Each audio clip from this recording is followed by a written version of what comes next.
Malamig yung lumalabas na pawis, pagbilis ng tibok ng puso, o yung pakiramdam ng kaba. Ang cold sweats ay actually warning sign ng mga underlying pa ng mga sakit na maaring meron pala tayo na hindi lang natin alam. Hindi po ito basta-basta binabaliwala. Kapag naramdaman natin ito, kaakibat ng ibang sintomas, kailangan talaga dumiretso na sa emergency room, emergency room, emergency room.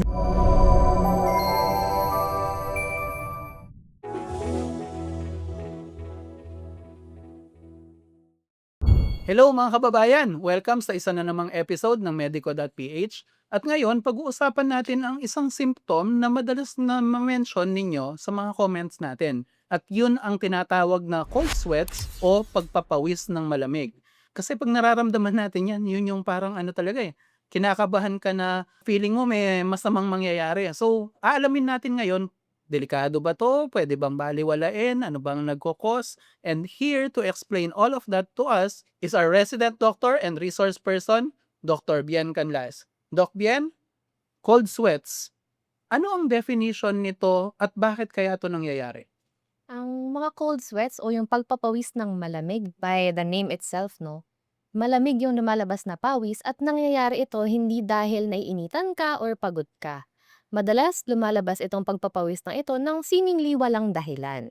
So maaari itong mangyari sa iyo kahit nakapahinga ka lang o kahit minsan nagtatrabaho, maaari itong lumitaw, no? At marami itong mga sanhi. Ang cold sweats mismo ay hindi sakit. So, wag po kayong matakot, no, na pag meron kayong cold sweats, sakit yun agad, no? Ito ay senyales na baka merong problema o maaari rin naman na talagang ganun lang mag-function ang katawan dahil sa iyong metabolism. Dahil tatandaan natin, no, lahat ng tao iba-iba ang rates ng metabolism. May mga tao na inherently mabilis ang metabolism at merong iba na mabagal. Maraming mga factors na kaakibat itong pagpapawis ng malamig. So, pag-uusapan po natin yan ngayon. Okay. So, nakakakaba siya. Well, minsan naman yata 'pag kinakabahan ka dun siya mangyayari. So, I guess yun yung follow-up question ko, Doc Bien. Na-mention mo hindi siya sakit. Senyales o maaaring sintomas siya. Ano yung mga puwedeng nagdudulot nito? Yan, nabanggit mo yung kaba. So, number one yan, no? Pwedeng under stress, anxiety, o kaya panic attacks. Common na lumilitaw itong cold sweats, no? Isa siya sa mga simptomas. Madalas, kapag nangyari ito sa kaakibat ng stress at ng anxiety, meron yan kasabay na pagbilis ng tibok ng puso o yung pakiramdam ng kaba. Meron ding mga iba nagdidilim ang paningin o kaya parang mawawalan ng malay. Meron mga iba mabilis ang paghinga. So, hindi siya nag-occur na mag-isa. No? So, kapag ka ganyan, most likely, no, hindi na yung pagpapawis yung una mong poproblemahin, yung kaba na, no, yung una nating titignan. So, maganda kung meron mga ganong pakiramdam ay kung paulit-ulit ay magpa-check up. Siguro yun yung follow-up question ko, Doc Bien. So, kung paulit-ulit na nangyayari, gaano kadalas yung masasabi nating paulit-ulit? Tipong once a week ba? Once a month? Meron bang ano 'to, bilangan na involved dito? Yan, no, kung yung pagpapawis, no, na nararanasan natin ay dahil nga dun sa mga attacks, siyempre kailangan natin yung ipa-check, no, kung nangyari yan sa'yo ng isa o dalawang beses tapos ganun yung pakiramdam, no, dahil usually kapagka meron tayong panic attacks or under anxiety, nakakahinder yan o nakakasagabal sa mga ginagawa natin sa araw-araw. Kung nakakasagabal sa ating daily activities, daily routines, trabaho, dapat po ipa-check up na natin. Kung naman yung pagpapawis ng kamay, baka naman, no, mahilig lang tayong magkape, no? So, mga caffeine, maari yan mag-cause ng pagpapawis. So, kung gano'n, talagang araw-araw magpapawis yung kamay mo, no? At maari rin na mabilis yung tibok ng puso mo, pero dahil pala ito sa cafe. So, case-to-case basis siya, no? So, kung sa inyo ay nababother kayo dun sa pagpapawis ng kamay at napansin mo nangyayari yon kapag umiinom ng mga caffeinated na beverages like your coffee, Soft drinks siguro. yes, pwede rin, no? Maari rin yung tsaa, no? Dahil meron din siyang metal santines, no? Yung katumbas na yun sa tsaa, no? So, maaring ang gagawin lang natin ay babawasan natin yung intake ng caffeine or ng tsaa or ng soft drinks para mabawasan yung pagpapawis ng kamay. Pero kung gusto mo ng kape at sanay ka na, nababawasan naman yun, no? Kumbaga nagbe-build tayo ng tolerance sa kape at mababawasan pati yung simptomas ng pagpapawis ng kamay. Correct. Kung naman, napansin nyo yung pagpapawis ng kamay, maaari itong mangyari in cycles common sa mga babae. Dahil ito sa ating hormones. So, sa mga napag-usapan natin sa isang video, no, yung mga menopause na babae, nakakaranas ng hot flashes. Even yung mga pa-menopause pala. So, pagkatapos ng hot flashes, madalas nasusundan yan ng pagpapawis na malamig. Yes, no? Meron din naman yung mga may problem sa hormones. So, nagpupunta na tayo doon sa mga dapat ipa-check up talaga, no? So, kung nangyayari yan ng walang dahilan, talagang severely nagpapawis yung kamay, no? Mabilis yung pagtipok ng puso, maaaring magpa-check up. Baka naman merong problema sa hormones, sa ating thyroid hormones. So dahil kapag gano'n mabilis ang metabolism, maaring nagkakaroon ng problema sa pag-regulate ng temperatura sa katawan. So kaya nangyayari 'yun, na nagpapawis ang mga kamay. So Pagka ganyan. ano, Doc Bien, kung suspecha mo parang wala naman ibang nararamdaman na simptomas tapos baka hormonal 'to or nasa age ka na mag-menopause, Mm. anong doktor ang pupuntahan dito o ni ba o endocrinologist? Kung hindi po pa sigurado kung ano ang problema 'no, at yung pagpapawis pa lang naman 'no, maaari kang magpunta sa iyong family physician or primary care physician. Tapos kung saka-sakali, usually ang papa-check dun sa'yo blood work, tatanungin ka rin kung ano, kung kailan lumilitaw ang mga simptomas, saka ka ire-refer kung kinakailangan.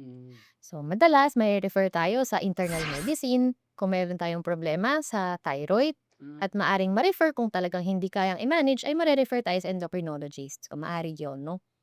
At kung ang suspetsa natin ay dahil ito sa menopause, of course mare-refer tayo sa ating OBGYN. Gano'n 'no.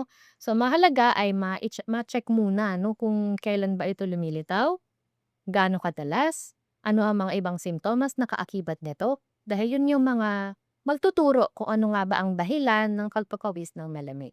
Very good. So, ano, hindi naman immediate na iisipin mo may mali talagang seryoso sa katawan. Maraming mapapaliwanag yung dieta, hormones, tsaka I guess yung ano, overall disposition mo tsaka mental health mo. Yes, Oo. oo. How about sa ano, yun yung mga hindi pa masyadong malaking cause for concern. How about yung mga sakit na puwedeng mag-trigger nitong cold sweats pero masasabi nating mas seryoso silang karamdaman? Mga mas seryoso, of course, number one diyan, infection. Napapansin natin 'no, 'pag meron tayong infection, kung nilalagnat tayo, kapag pababa na yung lagnat ay magkakaroon ng pagpapawis, 'di ba? Sasabihin ng mga matatanda, "Ayan na, gumana na yung gamot." Oo, Yun yung tama, usually. tama. Kaya dati ang iniisip ng mga matatanda ay balutin natin para magpawis dahil 'pag nagpawis na, lumabas na yung init sa katawan. Yun yung kanilang iniisip noon. Hindi nila alam na talagang mangyayari yon kapagka bumaba yung lagnat. So, wag po nating balutin yung mga nilalagnat, wag magmemedyas 'no, wag kumutan 'no, wag po natin silang balutin. Dapat nga po ay ma-release yung init na nararamdaman sa katawan para mas mabilis mag-resolve yung lagnat. So, dahil infection yun, siyempre depende dun sa pagti-treat ng infection 'no. So, yung number one dun, hindi yung pagpapawis. So, isa lamang siyang simptomas. Dun naman tayo sa mga mas seryoso o mga puwede nating i-consider na emergency, na kung kapag naramdaman natin ito kaakibat ng ibang simptomas, kailangan talaga dumiretso na sa emergency room. Dahil maaring ang pagpapawis ay senyales ng pagbagsak ng sugar o kaya heart attack o kaya stroke. So Delikado lahat yun. yes, delikado lahat 'yon 'no. Kung kasabay ng pagpapawis, nagkakaroon ng panghihina, pamumutla, tapos hindi pa kumain or known naman na may diabetes yung tao, most likely baka bumabagsak yung sugar 'no, kaya nararanasan 'yon. Kung naman merong history ng heart disease o kaya may kaakibat na pananakit ng dibdib, pananakit ng panga, ng braso, nagkakaroon ng pagmamanhid, baka po dahil ito sa heart attack na, 'no? So, kailangan talaga ay magpunta sa emergency room. Pangatlo naman, baka naman senyales ng stroke. So, maaari din 'yun 'no, kung nagkakaroon ng kasabay ng pagpapawis, nagkakaroon ng pagbabago sa mukha. So, hindi na pantay 'pag ngumiti, tabingi, o kaya bumabagsak yung isang side ng mukha, o kaya nanghihina yung isang side ng katawan, nahihirapan magsalita. Dapat po talaga ay agad-agad po tayong magpunta sa ating emergency room para magpa-check up. Itong cold sweats, Doc Bien, nangyayari ba siya bago maganap yung stroke or yung heart attack or during na? Ayan 'no, so puwede siyang mangyari anywhere 'no, between ng bago, so isa siyang warning sign at magtutuloy yan habang ongoing yung heart attack, yung pagbagsak ng sugar 'no. So dahil nga hindi siya yung mismong sakit, dahil siya ay senyales, warning sign siya, no? Mm. So, kapag nararanasan nyo itong pagpapawis, na may kaakibat na iba pang sintomas, senyales na yan na magpa-check up na, magpatingin. Huwag na pong pagsasawalang bahala. Oo, wag nang mag-isip na magtipid pagka nangyayari yun kasi lalo kang hindi pagbayad, pagpatay ka na. Yung cost secondary na yon ang buhay ng tao, yun yung pinakamahalaga pa rin, eh. Yes. Doc Bian, ito medyo tanong na layman o parang pilosopo pero pagpasensyahan mo lang 'tong tanong na 'to, ha.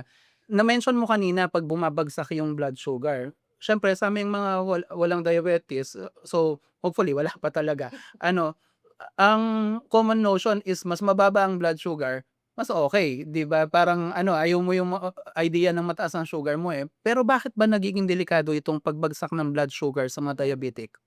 So, ayaw natin na bumabagsak ang sugar dahil ang ating mga organs dependent yun sa sugar, no? Hmm. So, gusto natin na i-maintain na normal ang sugar. Of course, sa diabetes, ayaw natin na sobrang taas. Pero, yun ang actually common misconception. Yung, ang mas delikado ay yung pagbagsak ng sugar. Hmm. Dahil merong mga kondisyon na kung sobrang baba ng sugar, nagmimimik ito ng stroke. Hmm. So, maaari kang magkaroon ng facial paralysis, maaring hindi ka makapagsalita, maaring magkaroon ng pagmamanhid ng isang side ng katawan.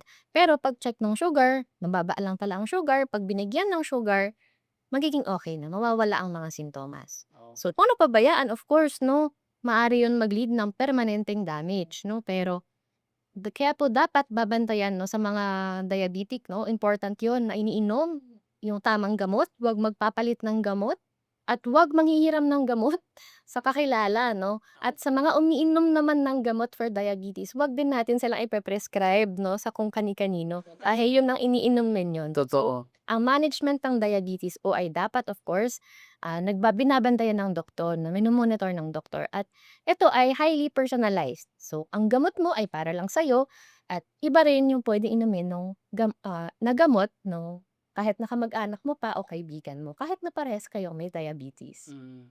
Actually, ingat-ingat lang din yung mga viewers natin. I'm sure, the majority of you naintindihan yung hindi tama yung hiraman tsaka yung pagrereseta o pagse-self-medicate. Pero minsan kasi nakaka-bother din sa comments natin 'pag may napag-usapang gamot, sakit, sasabihin bigla, ganitong gamot lang Mm. 'yan, bla, bla, bla."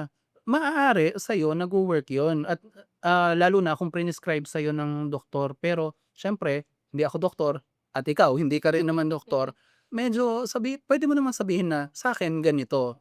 Pero sa iba kasi talaga maaring iba yung status ng health nila at ite-tailor dun ng doktor yung treatment, 'di ba, Doc? Okay. So, Doc Bian, eto, sa mga medyo alam naman natin maraming medyo takot sa pagpapa-check-up dito, kung tingin mo oras na para ipatingin ko, medyo madalas na, o regular nang nangyayari 'tong cold sweats ko, na-mention mo kanina sa family doctor muna tayo. Anong maaasahan na gagawin sa kanila para hindi naman sila matakot? So, wag po tayong matatakot, no? Dahil yung gagawin pa rin naman is routine na consultation. Hmm. So, of course, kasama dyan yung interview, medical history ninyo, kukuhanin kung ano yung mga simptomas na nararamdaman, gaano katalas, ano yung iba pang mga nararamdaman, kaakibat itong cold sweats, no? Pangalawa, of course, physical examination. Expect nyo mga vital signs, check yung heart rate nyo kung mabilis, yung BP ba ay tumataas, no? At of course, pangatlo, maaring mag-request ng mga diagnostic examination. Common dyan yung blood chem. So, blood chemistry, so pag sinabi natin yun, check yung sugar, check yung cholesterol, check yung liver enzymes, sa bato, so lahat-lahat na doon. Kasama na rin dyan, pati yung mga thyroid hormones natin. Kung ang suspetsya nga ay problema sa hormones. Hmm. Isa pa dyan ay CBC, or yung complete blood count. Kasi kung ang suspetsya ang dahilan ng infection, so yun ang dapat na i-request natin, no?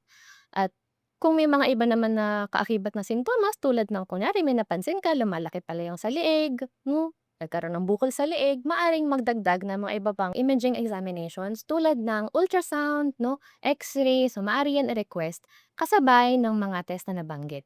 Of course, kung may suspetsya na meron kayong problema sa puso, magre-request din sila ng 12-lead ECG para makita ang function ng puso kung okay ba ang pagtibok ng puso, regular ba, at kung wala bang nakikitang problema. So, itong mga 'to ay maaari nating makita o mapagawa sa ating mga diagnostic center, mga ospital. Ito ay mga accessible na test, 'no? At Kapag nagpa-check up kayo, papagawa din naman ito. Ang importante diyan ay monitoring. So, imo-monitor 'to ng yung doktor para makita kung ano ang mga dapat na ibigay na gamot, ano ang dapat bawal kainin, ano ang dapat bawasan, 'no? Ano ang mga i-a-advice sa inyo na pagbabago sa lifestyle. So yun, again, we cannot stress enough yung kahalagahan ng pagpapatingin kung nararamdaman niyo na 'to. Lalo na ho kung meron silang history na diabetes, high cholesterol, high blood pressure. Siguro naman walang masama na magpatingin tayo. Hindi naman gano'n kamahal sumingil ang mga family doctors natin, number one. And number two, kahit na sabihin niyo pang walang-wala kayo, kahit sa health center lang ng barangay ninyo tsaka sa ospital. Kasi napapansin ko ang daming mga ganyan sa mga comments natin. Paano naman kaming mga walang-wala, ah, ibig sabihin nun baka hindi niyo pa natanong lahat ng puwede niyong tanungan. Siguro ang may excuse lang kung nakatira ka talaga sa bundok, walang malapit sa'yo, yun baka ano, mahihirapan ka talaga. Pero halos lahat tayo na nakatira sa mga bayan-bayan, meron healthcare provider ang gobyerno almost everywhere. Hindi lahat, almost. So, walang excuse hindi magpatingin. Yung mga test, yeah, sarili mong gastos yan. Sa public hospitals ba, Doc Bien, nalilibre yung mga yan? Mga May test? mga kaso 'no, na libre naman 'yang mga 'yan at lalo na ngayon may programa ang ating PhilHealth 'no, Mm. na magkakaroon na ng mga libreng gamot, libreng pagpapa-test, ng mga para sa mga routine na examination tulad ng mga nabanggit natin. So, marami pong access 'no, sa ating public health sector para sa ganitong mga pagpapa-check-up at pagpapa-test. Meron din naman 'no, sa ating mga government agencies na nag-o-offer ng financial aid para sa mga ito. Tsaka ano, sa mga pulitiko, eh, isa-isahin mo yung sarili mong mayor, congressman, gusto rin ng boto ng mga yan, eh. So, 'pag natulungan ka nila, kailangan nga lang silang iboto or not, bahala ka sa buhay mo. Anyway, yun, super halaga ng magpa-check-up. Konting ano lang, konting kiliti lang naman yung sinabi namin. Any other tips, Doc Bien, sa pagdating sa cold sweats before we close? Kung kayo po ay naba-bother na 'no, sa inyong cold sweats, napapadalas at may kaakibat na ibang simptomas, magpatingin na po agad. Dahil hindi po ito basta-basta binabalewala. Dahil ang cold sweats ay actually warning sign ng mga underlying pa ng mga sakit na maaring meron pala tayo na hindi lang natin alam. Kung maaga tayong magpapatingin, maaga po tayong gagaling. And alam naman natin kung wala ka namang health problems pero nagko-cold sweats ka, baka naman marami kang tinatago at sinasabing kasinungalingan sa mga nagtatanong sa'yo.